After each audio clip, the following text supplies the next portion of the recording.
అందరికీ నమస్కారం. నేను మీ మిస్సమ్మ. స్టోరీలోకి వెళ్ళే ముందు ఇంకా ఎవరైనా మన ఛానల్ని సబ్స్క్రైబ్ చేసుకొని ఉండకపోతే ఇప్పుడే సబ్స్క్రైబ్ చేసుకొని పక్కనే ఉన్న బెల్ ఐకాన్ ఆల్లో పెట్టుకుంటారు అని కోరుకుంటున్నాను. ఇక లేట్ చేయకుండా మన స్టోరీలోకి వెళ్ళిపోదామా? డెవిలిష్ ఇష్క్ ఎండింగ్ పార్ట్. అలా అయితే ఓకే, ఫాస్ట్గా అక్కడి నుంచి బయటికి వచ్చేసి తన రూమ్లోకి వెళ్ళిపోయింది శ్రీనిక. అమర్ చాలా హ్యాపీగా ఉన్నాడు. నిజంగా శ్రీనిక ఇంత తొందరగా తన లవ్ యాక్సెప్ట్ చేస్తుంది అని అస్సలు అనుకోలేదు తను. అలాంటిది ఇప్పుడు తనంతట తానే వచ్చి పెళ్లి చేసుకుందామా అని అడిగేసరికి చాలా హ్యాపీగా ఫీల్ అవుతున్నాడు. ఇక ఆ ఆనందంలో రాత్రి నిద్ర కూడా పట్టలేదు అమర్కి. నెక్స్ట్ డే మార్నింగ్ తన నిర్ణయం సుందరీదేవి గారి ముందు బయట పెట్టింది శ్రీనిక. నిజంగా చెప్తున్నావా తల్లి?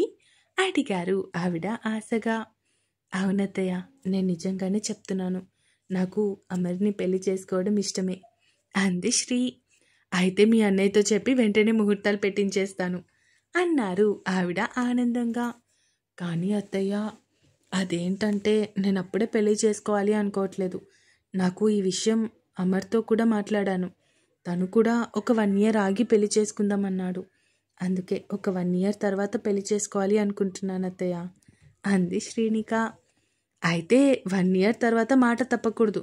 మళ్ళీ నాకు ఎక్స్టెన్షన్స్ కావాలి అని అంటే నేను ఇవ్వను. 1 year తర్వాత ఖచ్చితంగా మీరిద్దరూ పెళ్లి చేసుకొని తీరాలి, ఓకేనా అడిగారు ఆవిడ. తప్పకుండా అత్తయ్య, 1 year తర్వాత నేను అమర్ పెళ్లి చేసుకుంటాము అంది శ్రీ. ఏంటి ఇక్కడేదో పెళ్ళి అని వినిపిస్తుంది, ఎవరికి పెళ్ళి అడిగింది కావ్య అప్పుడే అక్కడికి వస్తూ. ఇదిగో నీకే అంది శ్రీనిక. నేను ఇంకా చదువుకుంటున్నాను వదిన. అయినా ముందు నువ్వు అన్నయ్య ఉన్నారు కదా, మీరిద్దరూ పెళ్లి చేసుకోండి, ఆ తర్వాత అప్పుడు నేను పెళ్లి చేసుకుంటా అంది కావ్య. మేం మాట్లాడుకునేది కూడా అన్నయ్య వదినల పెళ్లి గురించే. అన్నయ్యని పెళ్లి చేసుకోవడానికి వదిన ఓకే చెప్పింది. కాకపోతే 1 year తర్వాత అన్నారు సుందరీదేవి గారు. అవునా మమ్మీ, ఇది నిజంగా సెలబ్రేట్ చేసుకోవాల్సిన టైం అంది కావ్య ఎగ్జైట్ అవుతూ. సర్లే, ఇంకా నువ్వు ఓవర్ ఎగ్జైట్ అవ్వకు.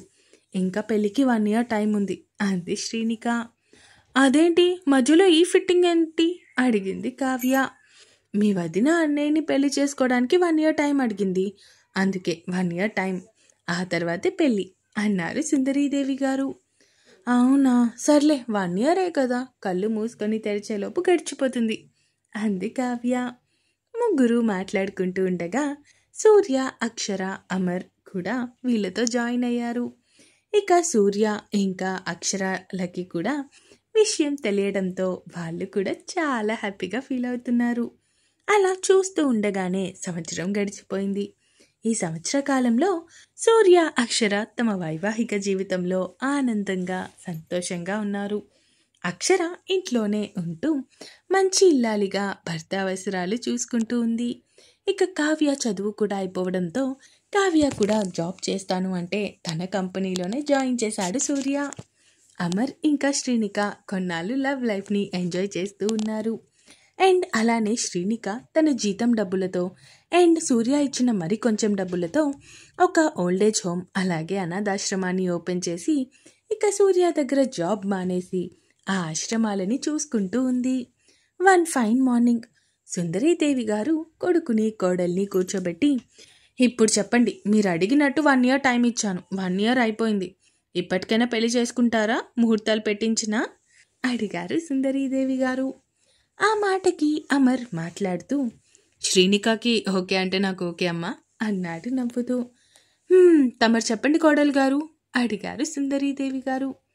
నాకు ఇష్టమే అత్తయ్య, మీరు ముహూర్తాలు పెట్టించండి అంది శ్రీనిక సిగ్గుపడుతూ. నా కోడలు బంగారు అంటూ తెగ మురిసిపోయారు ఆవిడ. ఆ మాటకి చిన్నగా నవ్వుతూ అక్కడి నుంచి వెళ్ళిపోయింది. ఇక సూర్య, అక్షర అప్పుడే అక్కడికి వెళ్ళి ఇంటికి వచ్చారు స్వీట్ బాక్స్ పట్టుకొని. అదేంటి, నేనే ఇంకా మీకు చెప్దామో అనుకున్నాను, వచ్చినప్పుడు స్వీట్స్ తీసుకొని రండి అని, మీరే తీసుకొచ్చారా అడిగారు సుందరీదేవి గారు కూతురు ఇంకా అల్లుడి వైపు చూస్తూ. స్వీట్స్ ఎందుకమ్మా అడిగింది అక్షర. అది పెళ్ళికి ముహూర్తాలు పెట్టించమని అమర్ ఇంకా శ్రీనిక చెప్పారు. అందుకే మరి నోరు తీపి చేసుకోవాలి కదా అన్నారు ఆవిడ. అయితే ఇంట్లో డబుల్ హ్యాపీనెస్ అన్నమాట అన్నాడు సూర్య. డబుల్ హ్యాపీనెస్సా అంటే ఏంటి బావా అడిగాడు అమర్ కన్ఫ్యూజింగ్గా. అంటే నువ్వు ఇంకొన్ని రోజుల్లో మావయ్యవి కాబోతున్నావు అంది అక్షర. ఏంటి నిజమా అక్క అంటూ ఇద్దరినీ కలిపి హగ్ చేసుకొని కంగ్రాచులేషన్స్ అన్నాడు అమర్. థ్యాంక్స్ అమర్ అన్నారు ఇద్దరూ ఒకేసారి. సుందరీదేవి గారు కన్నీళ్లతో పిల్లల్ని హత్తుకొని థ్యాంక్ యూ నన్ను అమ్మమ్మని చేసినందుకు అన్నారు ఆవిడ నవ్వుతూ. ఇంతలో అమర్ శ్రీనికాని ఇంకా కావ్యాని కూడా పిలవడంతో వాళ్ళు కూడా విషయం తెలుసుకొని చాలా హ్యాపీగా ఫీల్ అయ్యారు. హే నేను పినినైపోయాను అంటూ సూర్య ఇంకా అక్షర చుట్టూ తిరుగుతూ గెంతడం మొదలుపెట్టింది. కావ్య వెనకే శ్రీనిక అమర్ కూడా సూర్య అక్షర ఇద్దరి చుట్టూ తిరుగుతూ తమ హ్యాపీనెస్ని వ్యక్తపరుస్తూ ఉన్నారు. వాళ్ళని చూసి నవ్వుతూ ఉన్నారు మిగతా ముగ్గురు. ఇక ఆ నెక్స్ట్ డే పంతులు గారిని ఇంటికి పిలిచి, పంతులు గారు ఇంట్లో ఎంగేజ్మెంట్ అచ్చురావద్దు కాబట్టి మీరు డైరెక్ట్గా పెళ్ళికి ముహూర్తం పెట్టండి, పెళ్ళికి ఒక 2-3 గంటల ముందు ప్రదానం చేసుకుంటే సరిపోతుంది అంటూ చెప్పడంతో అలాగే అమ్మా అంటూ పంచాంగం తిరిగేసి, అమ్మ ఇంకొక 30 రోజుల్లో దివ్యమైన ముహూర్తం ఉంది, అది ఖాయం చేసుకుందామంటారా లేదా దానికంటే మంచిది చూడమంటారా లేదా ఒక 2 నెలల వ్యవధిలో చూడమంటారా అడిగారు అతను. పంతులు గారు 30 రోజుల్లో ముహూర్తం అన్నారు కదా, అది ఖాయం చేసేయండి అంటూ చెప్పడంతో అలాగే అమ్మా అంటూ లగ్నపత్రిక అది సుందరీదేవి గారి చేతిలో పెట్టి అక్కడి నుంచి వెళ్ళిపోయారు. ఇక ఒక వారం రోజుల్లో పెళ్లి రాట వేసి పెళ్లి పనులు అన్నీ దగ్గరుండి చూసుకుంటూ ఉన్నారు. అక్షర, కావ్య, శ్రీనిక, సుందరీదేవి గారు షాపింగ్ పనులు లాంటివి చూసుకుంటూ ఉంటే అమర్, సూర్య మాత్రం క్యాటరింగ్ అని బయట డెకరేషన్ అని ఇలాంటి పనులు చూస్తూ ఉన్నారు. ఎలా గడిచిపోయాయో కూడా తెలియకుండానే గడిచిపోయాయి 4 రోజులు. ఇక వాళ్ళ పెళ్లి రోజు కూడా రానే వచ్చింది. ముందుగా అనుకున్నట్టే పెళ్లికి 2 గంటల ముందు రిసెప్షన్ అలాగే ప్రదానం ఏర్పాటు చేశారు. ఇక రిసెప్షన్ అయిపోయాక అప్పుడు పెళ్లి తంతులు మొదలయ్యాయి. అన్నీ దగ్గరుండి చేయిస్తూ ఉన్నారు అక్షర ఇంకా సూర్య. సుందరీదేవి గారి చుట్టాలలో ఒక జంట అమర్కి తల్లిదండ్రుల స్థానంలో ఉంటే, శ్రీనిక తల్లిదండ్రుల స్థానంలో సూర్య ఇంకా అక్షర ఉండి కాళ్ళు కడిగి కన్యాదానం చేశారు. అది చూస్తున్న శ్రీనికకి కళ్ళల్లో నీళ్లు తిరిగాయి.